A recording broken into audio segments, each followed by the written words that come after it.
Assalamualaikum warahmatullahi wabarakatuh. Perkenalkan nama saya Novianti, NPM 2208260052, nama blog Kidney and Urinary Tract. Judul yang saya gunakan yaitu Acute Kidney Injury. Nah, definisi dari acute kidney injury ini adalah suatu kondisi di mana terjadi penurunan fungsi ginjal secara mendadak dalam hitungan jam hingga hari, yang menyebabkan gangguan dalam keseimbangan cairan, elektrolit, dan ekskresi zat sisa metabolisme.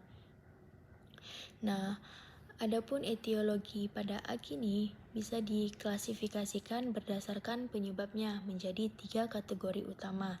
Yang pertama ada AK prerenal, disebabkan oleh hipoperfusi ginjal tanpa adanya kerusakan struktural ginjal. Penyebabnya meliputi hipovolemia, dehidrasi, perdarahan, diare, dan muntah, penurunan curah jantung, gagal jantung, infark miokard akut. Lalu vasodilatasi sistemik, shock sepsis, anafilaksis. Dan yang terakhir ada stenosis arteri renalis atau obat vasokonstriktor, NSAID atau ACE inhibitor. Nah, terus ada aki renal yaitu intrinsik, disebabkan oleh kerusakan langsung pada parenkim ginjal. Penyebabnya itu meliputi nefrotoksitas, obat-obatan seperti aminoglikosida, kisplatin, kontras radiologi, glomerulonefritis akut, terus nefritis interstisial akut, reaksi alergi terhadap obat seperti antibiotik, beta-laktam. Lalu ada iskemia ginjal berkepanjangan prerenal yang tidak tertangani. Yang terakhir ada aki postrenal, disebabkan oleh obstruksi saluran kemih yang menghambat aliran urin. Penyebabnya meliputi batu ginjal, hiperplasia prostat jinak, tumor atau fibrosis retroperitoneal, dan struktur uretra.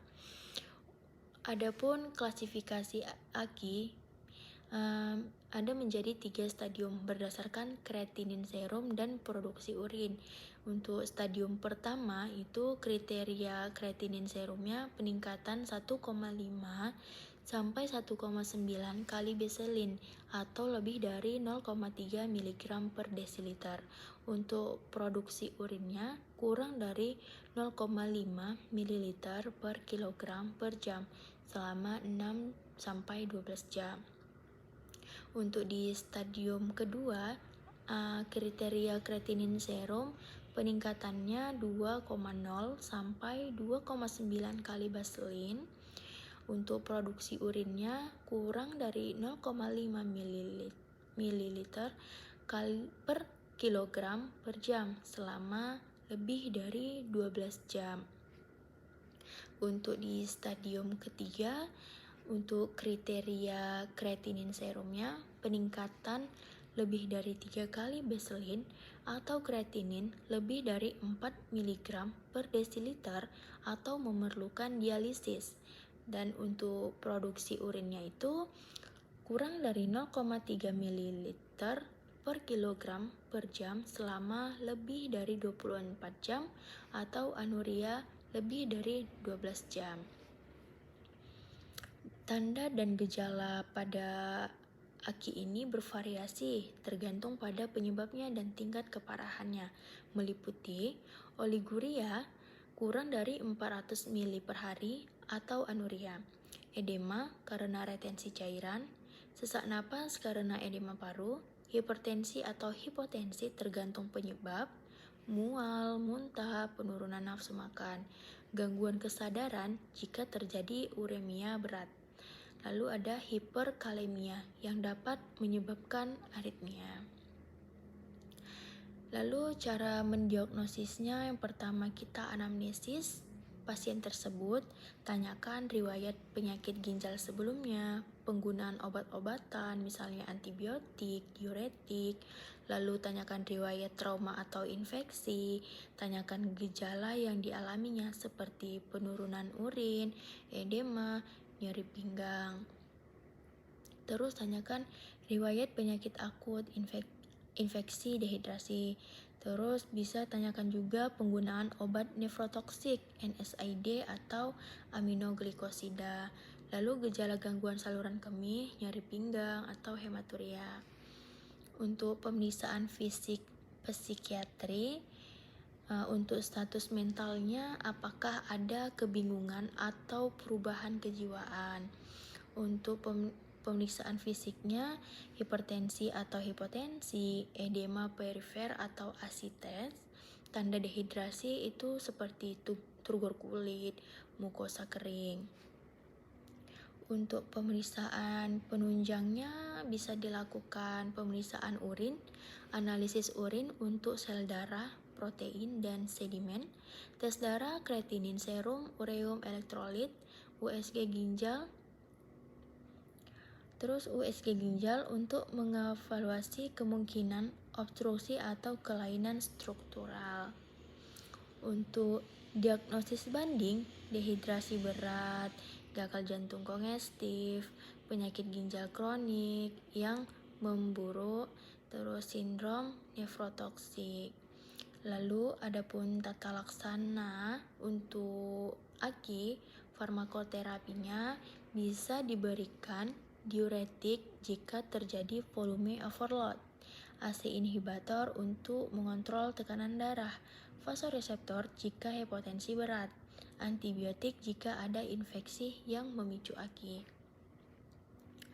Lalu bisa untuk resusitasi cairan pada AKI perirenal bisa diberikan kristaloid NaCl 0,9%.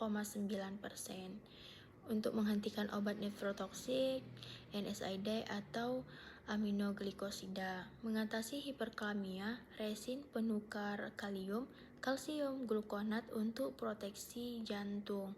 Mengatasi asidosis metabolik dengan natrium bikarbonat jika pH kurang dari 7,2. Jadi dialisis ini jika terdapat indikasi absolut, hiperkalemia refrakter, asidosis metabolik berat, edema paru refrakter, ensefalopati uremik. Lalu untuk non-farmakoterapinya, dialisis pada AKI berat atau gagal ginjal akut yang tidak dapat diatasi dengan obat. Pengaturan cairan, menyesuaikan intake cairan dengan output urin.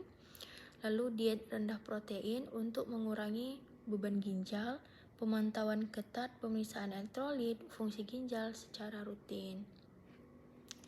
Nah, untuk komplikasinya pada AKI ini ada gagal ginjal kronik jika tidak diobati, terus infeksi seperti sepsis, gangguan elektrolit, hiperkalemia, hiponatremia, lalu ada asidosis metabolik. Untuk gagal ginjal kronik jika AKI tidak teratasi, terus edema paru akut, gagal napas, uremia, ensefalopati, perikarditis. Terus ada hiperkalemia berat, resiko aritmia fatal. Untuk edukasi pada pasien AKI ini, pentingnya hidrasi yang tepat untuk mencegah AKI, hindari obat-obatan nefrotoksik tanpa resep atau pengawasan medis, kontrol tekanan darah dan kadar gula darah yang baik, pemantauan fungsi ginjal secara rutin, terutama bagi yang beresiko. Terus mengenali tanda-tanda AKI sejak dini, seperti oliguria atau edema. Lalu kontrol penyakit penyerta seperti hipertensi dan diabetes. Untuk prognosis pada AKI, prognosis baik itu jika AKI terdeteksi dan ditangani dengan cepat. Prognosis buruknya jika ada kerusakan ginjal permanen atau kegagalan multi organ. Terus jika tidak dikomplikasi atau berkembang menjadi gagal ginjal kronik. Terus untuk recovery, sebagai besar pasien akan sembuh sepenuhnya, terutama jika tata laksana dini diberikan. Lalu sekian dari saya. Ini referensi yang saya gunakan. Sekian, terima kasih. Wassalamualaikum warahmatullahi wabarakatuh.